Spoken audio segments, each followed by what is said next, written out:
I am Ferdinand Marcos, and I am the President of the Republic of the Philippines. I stand today on behalf of 110 million Filipinos. Hey everyone, hello universe, it's me again. Shout out sa mga Marcos Loyalist supporters, Filipino and OFW. Naku mga kababayan, ito po ay breaking news. Ito na nga ang sinasabi nga natin ito na. Naku po, sigurado. Magagalit ang mga DDS. Bakit kanyo? Di ba na nabalitaan natin doon sa paghuli kay dating Pangulong Duterte na mayroong co-perpetrators, mga kababayan. Si dating Pangulong Duterte dito sa mga paano inoperate or paano ba ang nangyari nung time ng EJK. Di ba siya po ang PNP chief dati. Nako, mainit-init pa tong balita mga kababayan. Today is November 8, 2025. Nako, Senator Bato, eto na. Sabi po niya, no? News 5. Basahin niyo po. ICC issues. Verso Senator Bato.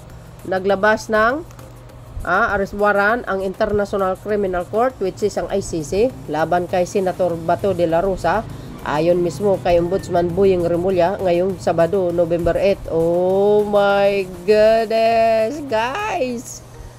Sino kaya ang maatasan nito na hulihin? Si OIC PNP Chief Nartates ba? Or baka si General Torre na naman ang ilalagay? Ayan na, News 5 ang source natin. Si De La Rosa, ang dating hippie ng Philippine National Police nang ilunsad ni dating Pangulong Rodrigo Duterte ang war on drugs. Ayan.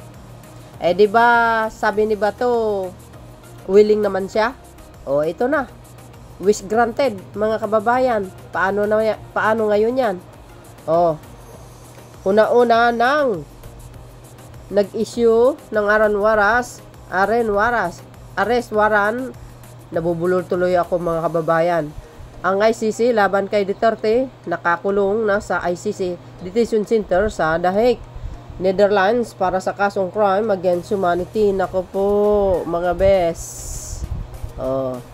Kaya pala talagang gusto nila mapabagsak si Pangulong Marcos Jr. Kasi isa ito sa mga dahilan.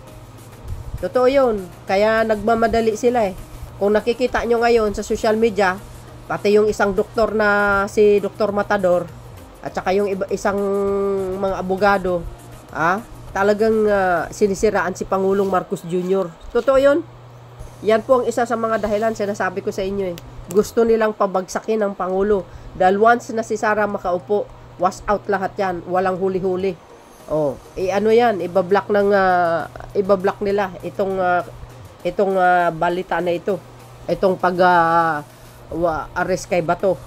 Pag si Impacta ang magiging Pangulo. Kaya pala gustong-gusto nila iupo. Pero dahil Pangulong Marcos Jr. ang nakaupo, wala po tayong magagawa. At walang magagawa si Pangulong Marcos Jr. Siyempre, di ba? Kaso na nila Bato yan noong 2017. Final ng mga EJK victims at saka yun si dating Senator Trillanes. Ngayon, kinukutya-kutya yung si dating Senator Trillanes. Sabi sa inyo, anong sinabi ni dating Senator Trillanes? Hindi sa titigil. Talagang unti-unti niyang ipapakulong. Naks naman, talaga naman. Diba guys? Paano yan? Senator Bato? Di makikita mo na yung amo mo doon. Ganun talaga, sir. Tandaan po natin, pag gumawa tayo ng kabutihan, dapat,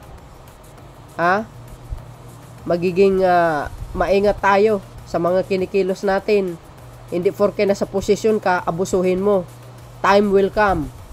Sabi ko sa inyo pag ang Panginoon,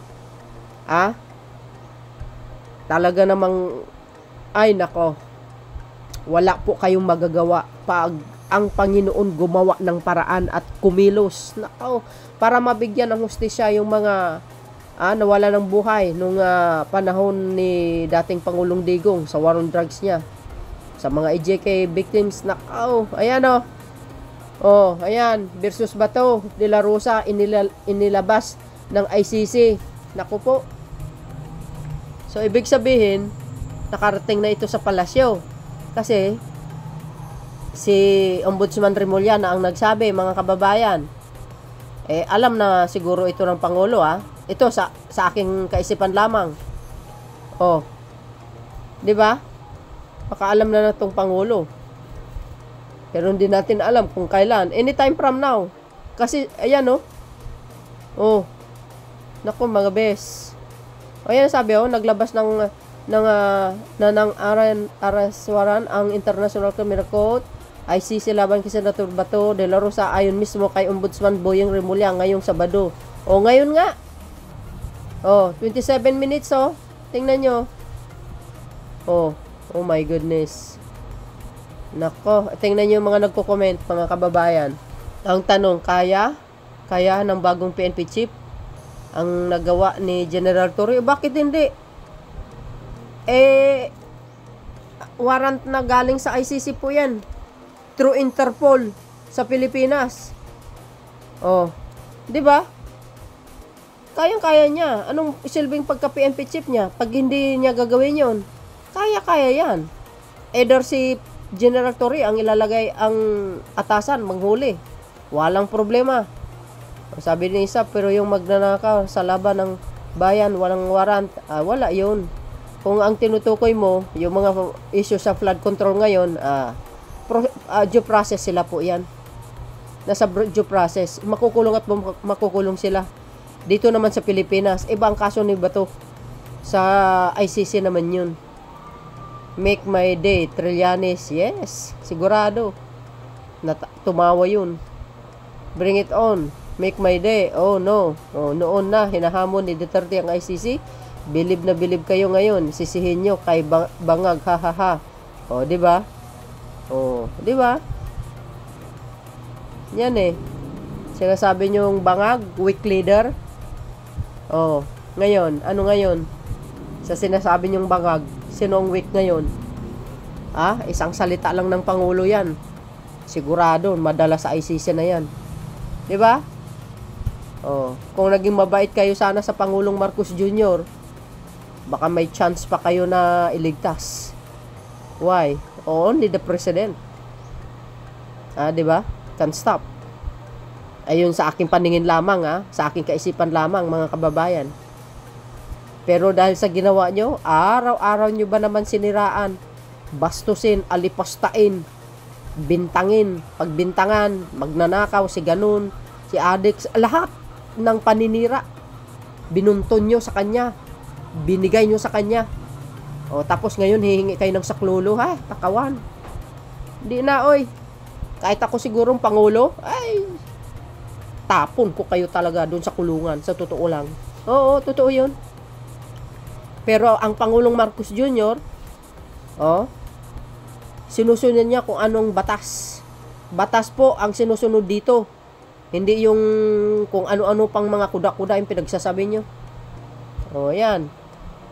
Someone says, run forest run, but now, run to the forest run. Ay, nako. Talagang hahantingin yan. Kahit saan magtago si Bato, maniwala kayo. Hahantingin talaga yan. Hahantingin talaga yan. Sabi ni Bato, willing daw siyang samahan si Digong. Let's see kung tutuparin niya. Yun. Diba? Para makita niya yung amo niya doon. Meanwhile, Sardico, chilling like a Belen. Due process pa rin. Dadaan yan sa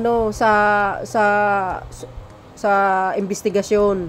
Huwag masyado kayong atat. Doon din pupunta yan. Iba ang dito sa Pilipinas. Ang kalakaran dito pagdating sa sistema ng justice system natin. Nako. Well, si Saldico, walang problema doon Makukuha at makukuha yan, maniwala kayo. Si Alice Go nga si Tebes. Si Tebes nga 1 taon bago siya napauwi sa Pilipinas. 'Di ba? Si Saldico, dadaan yan sa proseso. latagan ng maraming ebidensya. Kailangan yun eh. Due process tayo para hindi malagay sa alanganin yung mga nagsasampa ng kaso. Malay nyo. Ito ang kinatatakutan nyo dapat. Pag si Saldico ang magsalita at mayroon siyang idinawit na malaking tao sa past administration, ay delikado kayo. Kidnapping is waving. Yan. Mga naratibo ng DDS yan. Hide under the rock. Hindi na kahit saan magtago si Bato. Hahantingin yan. Bato is wish is granted. Hide in the field of the rock. I'm sure they won't find you. I don't think so. Of course they will find him. No matter what. May ruling na po ang Korte Suprema. Walang kapangyarihan. Ay sus! Wala na yan. Kaso na nila yan 2017 pa. So ibig sabihin may jurisdiction pa rin ang ICC dito sa Pilipinas nung panahon na yan. From that time nag-imbestiga ang ICC until this day. Nakakuha sila ng tamang tiempo na malakas ang ebidensya laban sa kanila. Nagkataon lang sa Marcos administration. Na-implement yung waran nila. Diba? Trillanes has the last laugh. Yes, Papel versus Bato, who will conquer? Well, batas, wala sang ligtas sa batas. Kahit magtago siya, maniwala kayo sa akin. Kahit saan magtago. Diba? He can run, but he cannot hide. Totoo yun. Run someone. Run Samson, run. I see on your way. May bodyguard na si Digong. Hehehe. Congratulations, Senator Bato. Free board and lodging ka na forever. Ayan na. So, yun mga best. Ano po ang kapalagayan nyo dito? Hold your breath. Just relax. Enjoy the ride. Ika nga. Oh my goodness. So, abangan po natin ito. Anytime from now. Ay, makikita na natin sa television. Ito na. Dadali na si Bato. Papuntang dahik. Malalagasan na sila sa Senado. Who's next? Baka si Aguirre o kaya si Go. Mayroon pa yung mga ibang men in uniform na sangkot, guys. Isa na dun si Albayalde. Correct me if I'm wrong. So, yun mga kababayan. Ito ang pinaka-latest updates. See you again when my next upload. Bye. And babush. God bless Philippines.